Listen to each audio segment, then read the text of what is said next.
నమస్తే, welcome to పోల్టెంట్ media. ఈ రోజు సినిమా వార్తలేంటో చూసేద్దాం. జనసేన అధినేత ఆంధ్రప్రదేశ్ ఉప ముఖ్యమంత్రి పవన్ కళ్యాణ్ ఒకవైపు రాజకీయాలతో బిజీగా ఉంటూనే మరోవైపు సినిమా షూటింగ్లను శరవేగంగా పూర్తి చేస్తున్నారు.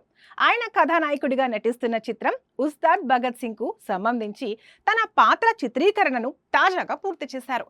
ఈ విషయాన్ని చిత్ర కథానాయిక రాశీ ఖన్నా సోషల్ మీడియా వేదికగా అభిమానులతో పంచుకున్నారు.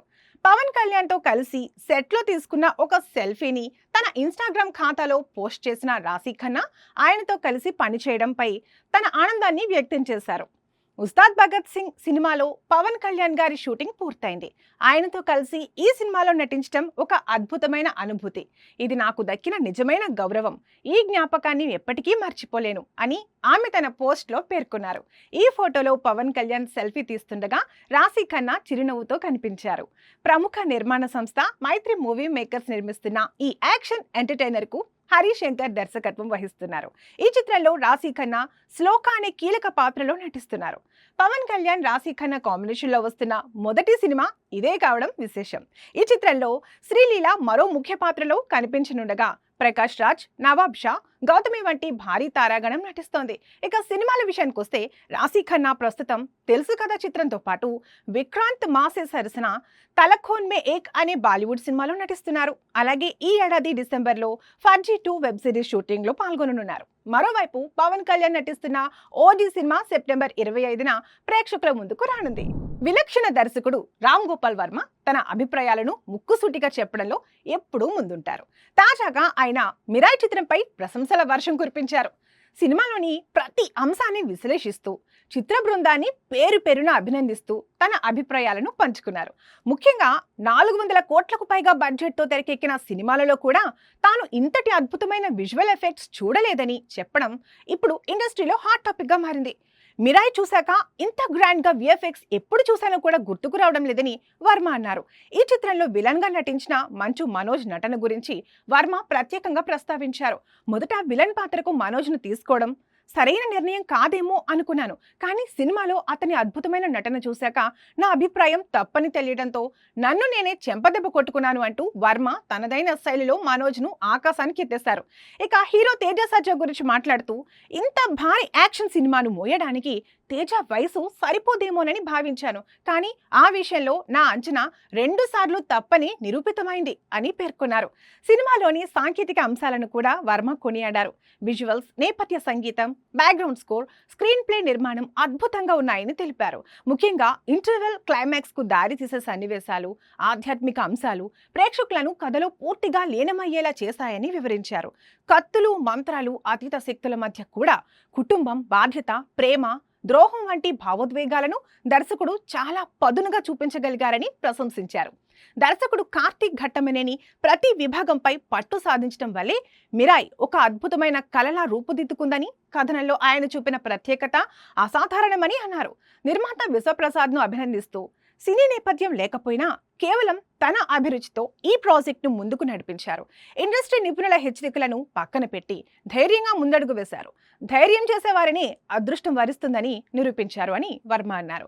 సినిమా అంటే కేవలం లాభాలు సంపాదించడమే కాదని, జీవితాంతం గుర్తుండిపోయే జ్ఞాపకాలను సృష్టించడం కూడా అని ఆయన అభిప్రాయపడ్డారు. కొన్ని సన్నివేశాలు కీర్తనల వలె, యాక్షన్ ఘట్టాలు యజ్ఞాల వలె అనిపించాయని వర్మ తన విశ్లేషణను ముగించారు. ఇది చిన్న సినిమాగా మొదలై పెద్దదిగా కనిపించాలని ప్రయత్నించలేదు. ఇది నిజానికి ఓ పెద్ద సినిమా.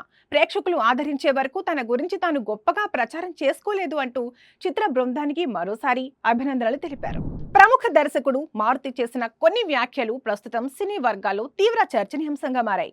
ఒక సినిమా ఫ్లాప్ అయితే కొందరు దర్శకులు చేస్తున్న పనుల పట్ల ఆయన తీవ్ర ఆవేదన వ్యక్తం చేశారు. సినిమా ఆడకపోతే చెప్పుతో కొట్టుకోవడం, సినిమాలు మానేస్తానని ప్రకటించడం వంటి పిచ్చి పనులతో ఎందుకు ఇంతలా దిగజారాలని ఆయన ప్రశ్నించారు. ఇలాంటి చర్యలు బాధ కలిగిస్తున్నాయని అన్నారు. అంకిత్ కొయ్య, నీలఖి జంటగా నటించిన బ్యూటీ చిత్రం ప్రీ రిలీజ్ వేడుకకు మారుతి ముఖ్య అతిథిగా హాజరయ్యారు. ఈ సందర్భంగా ఆయన మాట్లాడుతూ ఇటీవలి ఒక సంఘటనను పరోక్షంగా ప్రస్తావించారు. ఒక దర్శకుడు తీసిన త్రిబాణదారి బార్బరిక్ సినిమా ఆడలేదని చెప్పుతో కొట్టుకున్నాడు. ఆ టైటిల్ ఎవరికీ అర్థం కాదని చెప్పినా వినలేదు. ఆయన ఏదో ట్రాన్స్ లో దేవుడిననే ఫీలింగ్ లో ఉన్నాడు. ఆయన నమ్మకాన్ని కాదనలేకపోయా, కానీ సినిమా ఫ్లాప్ అయిందని అలా చేయడం చూసి చాలా బాధేసింది అని మారుతి తన ఆవేదనను పంచుకున్నారు. కళాకారులను తయారు చేసే వాళ్ళు ఇలాంటి పనులు చేయకూడదని ఆయన హితవు పలికారు.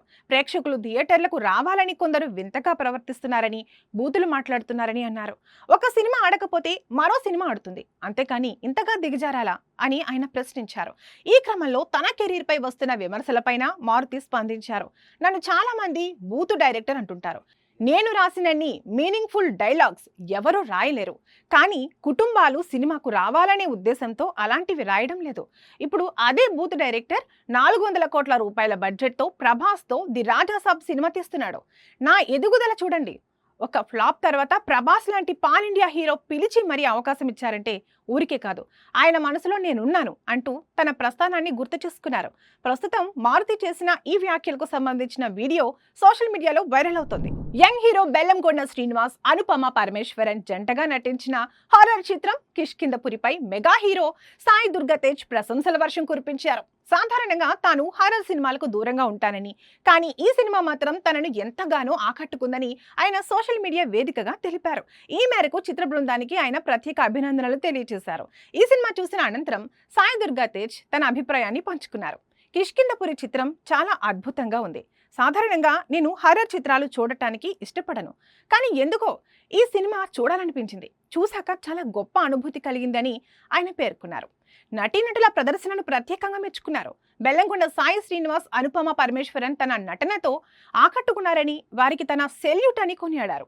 ఇంతటి విభిన్నమైన కథను ఎంచుకుని ప్రోత్సహించినందుకు దర్శకుడు కౌశిక్, నిర్మాత సాహు గారపాటికి హ్యాట్స్ ఆఫ్ చెప్పారు.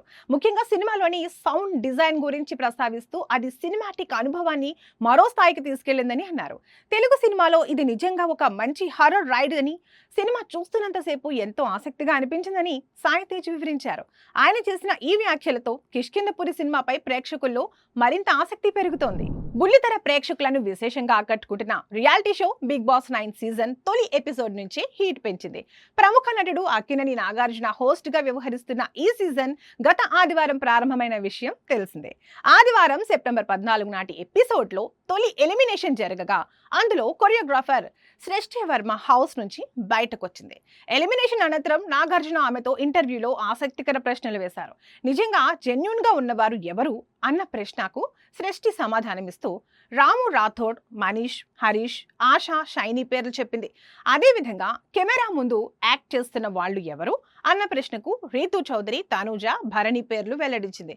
ఇలాంటి షోలలో అసలు వ్యక్తిత్వం బయటపడుతుంది అని బిగ్ బాస్ హౌస్ లోకి ప్రవేశించే ముందు శ్రేష్ఠి పేర్కొనగా, ఇక్కడ 2 వారాలు నటించడం సులభం, కానీ ఆ తర్వాత అసలు రంగు బయటపడుతుంది అంటూ మరింత స్పష్టత ఇచ్చింది.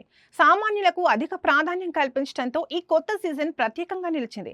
మొత్తం 15 మంది హౌస్ లోకి ప్రవేశించగా వారిలో 9 మంది సెలబ్రిటీలు, 6 మంది కామనర్స్ ఉన్నారు. గత వారం నామినేషన్ ప్రక్రియలో సంజన, తనుజ సేవ్ కాగా మిగతా 7 నామినేషన్ లో ఉండటంతో ఎలిమినేషన్ అయ్యేది ఎవరో అన్న ఉత్కంఠ కొనసాగింది. చివరికి శ్రేష్ఠి వర్మ హౌస్ నుంచి బయటకు వెళ్లడంతో ఉత్కంఠకు తెరపడింది. శ్రేష్ఠ ఎలిమినేట్ అవ్వడం బిగ్ బాస్ అభిమానులకు ఇది కొంత ఆశ్చర్యం కలిగించింది. ఇవండి ఇవాల్టి సినిమా వార్తలు. మీరు ఇంకా మా ఛానల్ ని సబ్స్క్రైబ్ చేసుకోలేదా? అయితే వెంటనే సబ్స్క్రైబ్ చేసుకోండి. మేము వీడియో అప్లోడ్ చేసిన వెంటనే మీకు నోటిఫికేషన్ రావాలి అంటే వెంటనే బెల్ ఐకాన్ ని క్లిక్ చేయడం మర్చిపోకండి. మరిన్ని అప్డేట్స్ తో మళ్ళీ కలుద్దాం. Until then bye by.